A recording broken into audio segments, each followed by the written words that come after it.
لینکینګ ویل کېږي، دې ته لینک ویل کېږي، یعنی د یو دوه څیزونه د یو بل سره میلاو وهل، لینک. صحیح ده؟ د دوو څیزونو ترمنځ رابطه جوړول، یا تاسو داسې وګڼئ چې یو چین دی، یو زنځیر دی چې دا نور ټول څیزونه د یو بل سره تړل دي. دغه کار دی د ورب ټو بی. I am hungry. نو په دې ټایم کې به بیا دا am دا به راځي as a main verb. ځکه چې تاسو ته ما په تیر لیسن کې هم دا خبره کړې وه چې د ورب نه بغیر فقره نه جوړیږي، چې په کم ځای کې هم د ورب ټو بی کم یو فارم هم مونږ استعمال کړي، د هغې نه پس به not لګي. لکه I am hungry, I am not hungry. You are late, you are not late. We are happy, we are not happy. To be verb چې دی دا لیونی ورب دی، خلک هم لیونی کوي ځکه چې دا په هر موقع کې خپل فارم چینج کوي، را چینج کوي. تاسو به همیشه سبجیکټ ته ګورئ او د هغې مطابق به ځئ.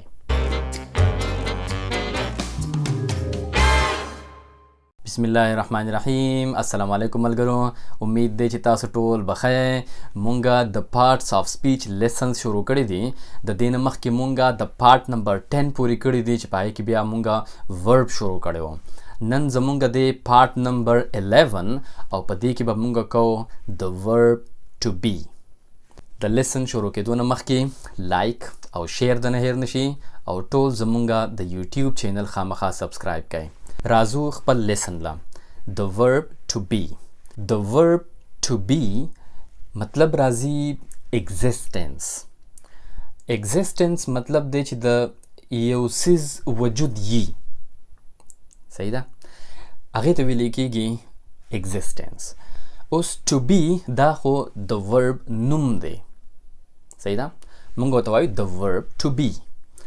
د ټو بی بیا په خپله باندې اته قسم فارمز دي، او دا لږ شانتي لیونی غوندې ورب دی. صحیح ده؟ irregular ورب دی. irregular وربز هغه وربز ته ویلی کېږي چې د هغې نه کله مونږه فارم بدلو را بدلو، کله یو فارم استعمالیږي کله بل فارم استعمالیږي، او د هغې څه قانون قاعده نه وي چې د دې یو فارم نه دا بل فارم څنګه جوړ شوی دی. هغه وربز ته ویلی کېږي irregular وربز. صحیح ده؟ مثال په توګه تاسو له هسې د پوهېدو دپاره چې irregular ورب څه ته وایي او ټو بی څنګه irregular ورب دی. مثال په طور یو ورب دی go. صحیح ده؟ تلل. ډېرو کسانو ته به پته وي چې د go سیکنډ فارم دی went، او د go تھرډ فارم دی gone.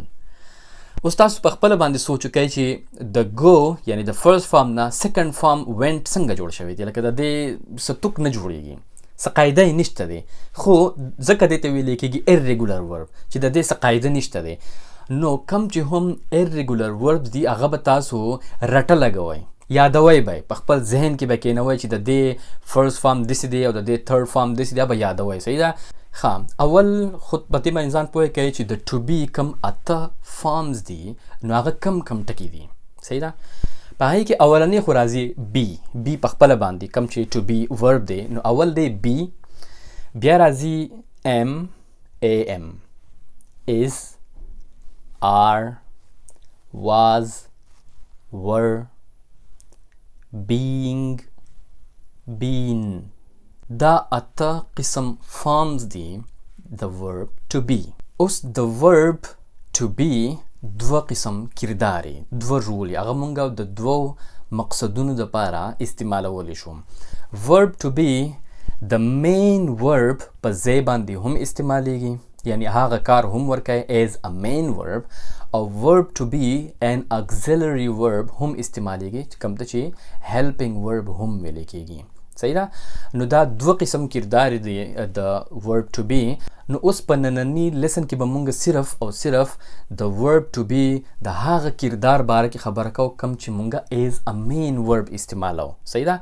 او په نیکسټ لیسن کې به انشاءالله مونږه د ورب ټو بی an auxiliary verb کوو، یعنی کله چې helping verb استعمالیږي نو هغه به مونږه په نیکسټ لیسن کې کوو. صحیح ده؟ نننی لیسن به صرف او صرف د مین ورب باره کې چې مونږه د ورب ټو بی د مین ورب په ځای باندې څنګه استعمالولی شو. دا کم چې مین ورب دی د ورب ټو بی، دې ته لینکینګ ورب هم ویلی کېږي. لینکینګ ویلی کېږي، دې ته لینک ویلی کېږي، یعنی د یو دوه څیزونه د یو بل سره میلاو وهل، لینک. صحیح ده؟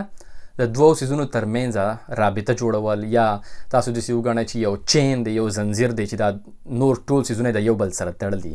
دغه کار دی د ورب ټو بی کله چې موږ دا ایز ا مین ورب استعمالو. صحیح ده؟ مثال په طور زه تاسو ته یو فقره ویم.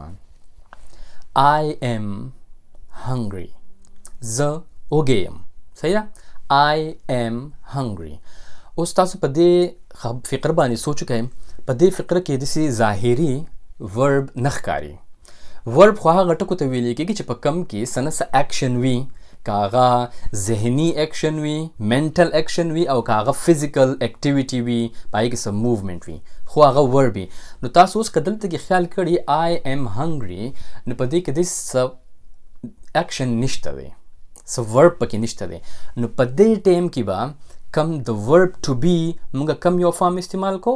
I am فارم موږ استعمال کو د ورب ټو بی. I am hungry. نو په دې ټایم کې به بیا دا am دا به راځي ایز ا مین ورب، ځکه چې تاسو ته ما په تیر لیسن کې هم دا خبره کړې وه چې د ورب نه بغیر فقره نه جوړیږي. په انګلیش کې دا پاسیبل نه ده، ممکنه نه ده چې په یو فقره کې ورب نه وي. صحیح ده؟ نو چې دا ممکنه نه ده نو بیا خو به ورب د څه نه څه ځای نه خو راځي که نه. صحیح ده؟ نو په دې ټایم کې به بیا دا کم چې د ورب ټو بی دی چې د دې هر یو فارم استعمال شي. هغه تاسو که خیال کړي کله چې هم مونږ د پریزنټ ټینس په باره کې خبره کوو، د پریزنټ ټینس. صحیح ده؟ مثال په طور پریزنټ انډیفینټ ټینس باره کې مونږ خبره کوو، نو په هغې کې بیا تاسو ته به پته وي چې د آی سره راځي ام. I am لکه I am وقار خان، زه وقار خان یم. صحیح ده؟ نو په دې ټایم کې بیا am ورب ځکه دی چې تاسو وګورئ I خو دی سبجیکټ، وقار خان زه یم ناون. صحیح ده؟ نو په دې فکر کې بیا ورب کم دی، نو ورب څه دی؟ am. صحیح ده؟ زه وقار خان یم. زه چې کله دا یم ووایم د دې مطلب دا په پښتو کې داسې راځي، ګوره د دې څیز بیا وجود شته دی، ایگزیسټنس دی ته وایي. زه وقار خان یم. You are اشرف، ته اشرف یې، مطلب دا دی چې د اشرف وجود شته. صحیح ده؟ نو دغه شانتې مونږ ایز ا مین ورب دا استعمالوو. نو کله چې هم مونږ پریزنټ انډیفینټ ټینس کې استعمالوو نو مونږ وایو چې I am، you are. صحیح؟ د یو سره آر راځي همیشه، یو از نشي راتلی. صحیح ده؟ you are، he is، she is، it is، we are. د پلورل سره هم بیا آر راځي، د یو سره هم آر راځي. یو یعنی ته سنګولر که یو کسی، او که یو ډیر کسانی هغې دپاره هم یو راځي په انګلیش کې. صحیح ده؟ تاسو ډیر کسانی وایي چې یو آر سټوډنټس، تاسو ټول سټوډنټان یې. صحیح ده؟ نو بیا به هم آر راځي. او they are لکه they are players، هغوی کلاړیان دي. صحیح ده؟ نو دغه شانتي دا ټول د ټو بی فارم په دې کې په پریزنټ انډیفینټ ټینس کې دغه شانتي استعمالیږي ایز ا مین ورب. صحیح ده؟ او که فرض که مونږه په پاست انډیفینټ ټینس کې استعمالول غواړو، مثال په طور I was hungry، ځکه چې په پاست ټینس کې په پاست انډیفینټ ټینس کې به د آی سره خو به واز راځي که نه. I was hungry، زه وږی وم. صحیح ده؟ نو په هغه ټایم کې به بیا واز راځي د آی سره، او د هی شي اټ د دې ټولو سره به واز راځي، او د you were hungry، we were happy، they were hungry. صحیح ده؟ دغه شانتي به د هغه ټولو سره به بیا ور راځي. نو دغه شانتي مونږ د دې ایز ا مین ورب استعمال کوو. صحیح ده؟ تاسو که خیال کړی وي لکه هیپي دا ورب نه دی که نه، دا خو یو ایجکټیو دی. نو دې ته ویل کېږي لینکینګ ورب. تاسو اوس وګورئ په دې ټایم کې که فرض که زه ویم چې he is happy یا he was happy، نو په دې ټایم کې تاسو وګورئ کم چې سبجیکټ دی he، او کم چې happy دی. اوس happiness خوشحالي دا خو ورب نه دی که نه، دا خو ایجکټیو دی، دې ته کمپلیمنټ هم ویل کېږي. صحیح ده؟ نو کم چې سبجیکټ دی او کمپلیمنټ دی د دې دواړو ترمنځ لینک جوړ کړی دی د ورب ټو بی. باقي کې بیا مونږ ګورو چې د ټو بی کم فارم مونږ استعمال کړی، مونږ ام استعمال کړی دی، که واز استعمال کړی دی، که ور استعمال کړی دی. صحیح ده؟ نو دغه شانتي د دې کار جوړیږي. اوس په عام طور باندې کنټریکټډ فارم هم ډیر زیات استعمالیږي په انګلیش کې. دا مونږ په کله چې مونږ ټینسز کوله نو په دې باندې مونږ ښه په تفصیل سره بار بار خبرې کړي. کنټریکټډ فارم ویل کېږي کنټریکشن ویل کېږي راغونډولو ته، یعنی دوه ټکي مثال په تور هغه تاسو راغونډ کړئ او یو ټکی دې جوړ کړئ یا راوړوکی کړئ، صحیح ده، دې ته ویل کېږي کنټریکټډ فارم. نو دغه شانتي په انګلیش کې ډېر زیات کنټریکټډ فارم استعمالیږي، یعنی د اوږدې خبرې نه لنډه خبره جوړ شي چې زر ختم شي، ټایم بچت شي، صحیح ده. نو دغه شانتي که موږ کنټریکټډ فارم استعمالول غواړو د ورب ټو بی په پریزنټ انډیفینټ ټینس کې، مثال په تور زویم چې I am hungry، نو د دې نه بیا جوړ شي I am hungry. نو بیا وګوره I راغی او بیا اپاستروفي او بیا د هغې سره M ورسره یو ځای ولګي، نو د I am نه جوړ شي I'm happy، I'm hungry. بیا دغه شانتي د he is نه جوړ شي he's، she نه جوړ شي she's، د it نه جوړ شي its. اوس د you سره خو r راځي کنه، you are hungry or you are happy or you are tired، صحیح ده. نو بیا به سره راځي your، د your سپیلنګ به بیا سره راځي you بیا اپاستروفي او بیا به r e لیکل کېږي، دغه you are چې راجمع شي راغونډ شي، صحیح ده، د هغې نه به your جوړ شي.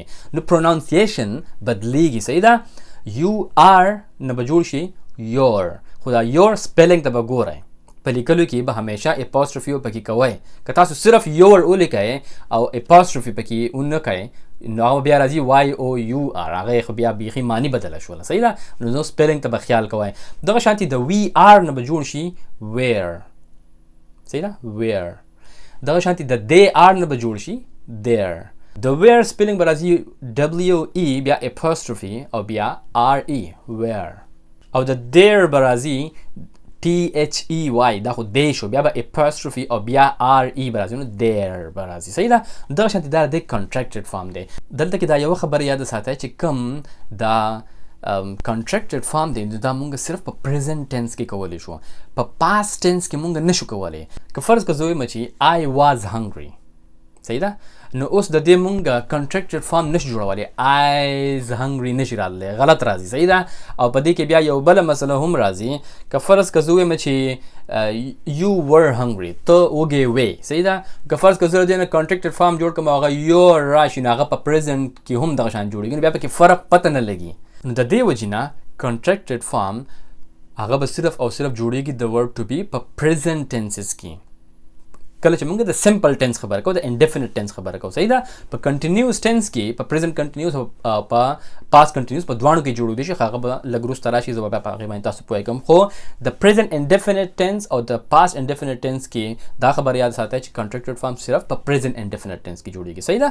ښه، اوس دلته کې دا یو بل پوینټ هم ځان سره نوٹ کړئ چې کله هم مونږ د ورب ټو بی په فقرو کې استعمال کوو او مونږ د هغه فقرو نیګیټیو فارم جوړو، صحیح ده، نیگیټیو فقرې جوړو، منفي فقرې جوړو، نو هغه ډیر آسان دی چې په کم ځای کې هم د ورب ټو بی کم یو فارم هم مونږ استعمال کړي د هغې نه پس به ناٹ لګي. لکه I am hungry، I am not hungry، you are late، you are not late، we are happy، we are not happy.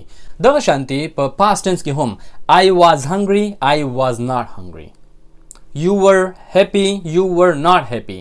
نو همیشه د کم چې هم to be مونږ هر یو فارم استعمال کړي د هغې نه پس به ناٹ لګي. سو very easy، صحیح ده.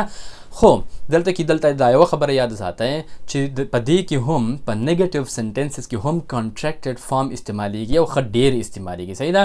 مثال په طور مونږ وایو چې you are happy، صحیح ده. مونږ وایو چې you are not happy، دا خو شو نارمل فارم د نیګیټیو، صحیح ده. که فرض که مونږ دا کنټریکټډ فارم استعمالو نو مونږ وایو چې you aren't happy، صحیح ده. د are not به کنټریکټ شي، راغونډ به شي، دا are او not به یو ځای شي او د هغې نه به aren't جوړ شي. د هغې سپیلنګ ته به بیا ګورئ، سپیلنګ به بیا سره راځي AREN بیا اپاستروفي او بیا به T راځي aren't. خو پرونانسیشن ته به خیال کوئ، صحیح ده. نو که فرض که I am، صحیح ده، I am not hungry، نو بیا به څه راځي I'm not، I apostrophe او M به راځي. که فرض که you are not hungry نو به you aren't. He isn't، he is not happy، so he isn't، she isn't، it isn't، صحیح ده. دغه شانتي we aren't، they aren't، به دغه شانتي راځي. اوس دلته کې یو بل پوینټ ډیر زیات اهم دی، صحیح ده. که فرض که په یو خبره کې emphasis emphasis هم موږ مخکې کړی دی په relative pronouns کې. صحیح ده؟ د emphasis مطلب دا دی چې په یو خبره باندې زوري. صحیح ده؟ په یو خبره باندې زوري. نو په هغه ټایم کې بیا چې کله موږ contracted form جوړو نو ګوره پیله خو اوس موږ وکړل چې you aren't he isn't دغه شانتي جوړیږي کنه. خو چې کله په یو خبره کې زوري نو په هغه ټایم کې بیا contracted form لږ بدل جوړیږي. صحیح ده؟ هغه بیا څنګه جوړیږي؟ you are not happy. ګور په دې خبره کې زور دی چې ته نه یې وږې، یا we are not hungry مونږ نه یو وږي. ګور په دې خبره کې زور دی. نو په هغه ټایم کې به بیا contracted form د not سره نه جوړیږي، هغه به د subject سره جوړیږي. پهله خو وو کنه he isn't you weren't نو هغه ته not سره به contract جوړېدو، contraction جوړېدو د to be form. صحیح ده؟ خو کله چې پکې emphasis راشي او زور پکې راشي نو بیا به هغه contracted form د subject سره جوړیږي. نو دغه شانتي که فرض که مونږ نیگیټیو سنټنسز جوړول غواړو د past tense نو هغه بیا څنګه راځي؟ بالکل هم دغه شانتي د verb to be نه پس په not لګي. I was hungry I was not hungry. He was happy he was not happy. صحیح ده؟ They were angry they were not angry. نو دغه شانتي آسانه باندې جوړیږي. خو که فرض که مونږ contracted form جوړو د past tense نو هغه بیا څنګه جوړیږي؟ د not او د to be نه به contracted form جوړیږي. لکه I was not hungry I wasn't hungry. You were not happy you weren't happy. He was not hungry he wasn't hungry. صحیح ده؟ نو دغه شانتي به contracted form د دې جوړیږي.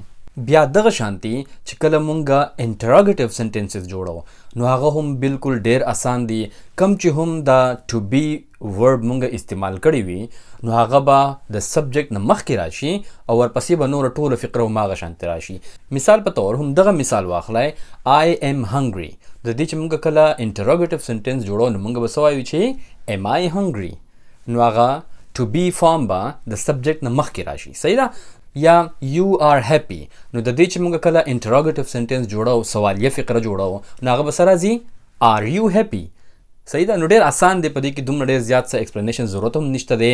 نو دا خو present indefinite tense هم دغه شانتي د past indefinite tense هم interrogative sentences هم دغه شانتي جوړیږي. مثال په تور زویم چې I was happy. صحیح ده؟ زه خوشاله وم. د دې interrogative sentence په څنګه جوړیږي؟ was I happy. نو هغه شانتي to be چې کم فارم هم مونږ استعمال کړي د سبجیکټ مطابق نو هغه مونږ د فقرې په اوله کې راولو د سبجیکټ نه مخکې. صحیح ده؟ یا you are a student so are you a student نو دغه شانتي به د دې interrogative sentences جوړیږي. negative interrogative sentences هم دغه شانتي ډېر آسان دي. صحیح ده؟ I am not happy so am I not happy.